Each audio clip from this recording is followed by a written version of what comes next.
La population du Niger se prépare à la guerre. Pour plus d'informations après le générique. Bienvenue sur la Ligue planétaire.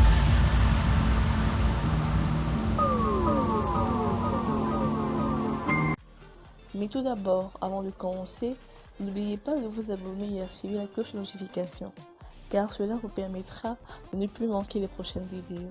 Let's go!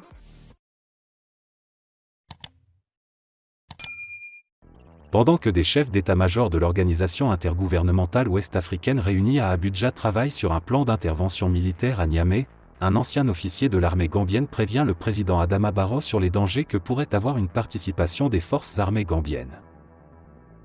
Niamey, le général Abdourahmane Tchani, le tombeur de Mohamed Bazoum, a décidé de s'accrocher au pouvoir, en dépit des menaces et sanctions qui pèsent sur Niger, déjà confronté à une grave pénurie d'électricité. Alors que les chefs d'état-major des armées des États membres de la CEDEAO se penchent depuis mercredi sur l'option d'une intervention militaire en cas d'échec de la médiation, le chef de la junte nigérienne avertit qu'il ne cédera à aucune menace d'où qu'elle vienne. Le CNSP, Conseil national pour la sauvegarde de la patrie, acronyme de la junte, rejette en bloc les sanctions et refuse de céder à toute menace et d'où qu'elle vienne, a-t-il rétorqué le général Tchani, alors que de nouvelles manifestations pro-junte sont appelées ce jeudi à Niamey. La place de la concertation était noire de monde en milieu de journée. La CEDEAO a dépêché ce mercredi 2 août à Niamey une équipe de médiateurs pour essayer de convaincre les autorités nigériennes de céder le pouvoir qu'elles ont arraché de force.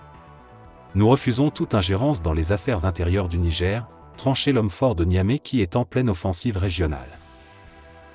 Le général Tchiani a envoyé un émissaire à Ouagadougou et à Bamako pour se concerter avec les juntes de ces deux pays qui ont rejeté les sanctions de la CEDEAO. La Banque mondiale suspend ses décaissements. Au plan international, la pression s'accentue sur fond de tarissement de l'aide. La Banque mondiale a suspendu les décaissements pour toutes les opérations jusqu'à nouvel ordre. Elle estime que la paix, la stabilité et l'état de droit sont fondamentaux pour créer un monde sans pauvreté sur une planète vivable. Nous sommes alarmés par les efforts visant à renverser le gouvernement démocratiquement élu au Niger. En réponse, la Banque mondiale a suspendu les décaissements pour toutes les opérations jusqu'à nouvel ordre, à l'exception des partenariats avec le secteur privé, qui se poursuivront avec prudence, a annoncé la Banque mondiale. Les militaires nigérians ont été mis en état d'alerte en vue d'une éventuelle intervention au Niger où le pouvoir avait été pris par des rebelles, rapporte le Wall Street Journal se référant à un officier nigérian. Il n'y a pas encore de mobilisation, mais nous avons reçu l'ordre d'être en état d'alerte en raison d'un éventuel déploiement au Niger, a fait savoir l'interlocuteur du quotidien.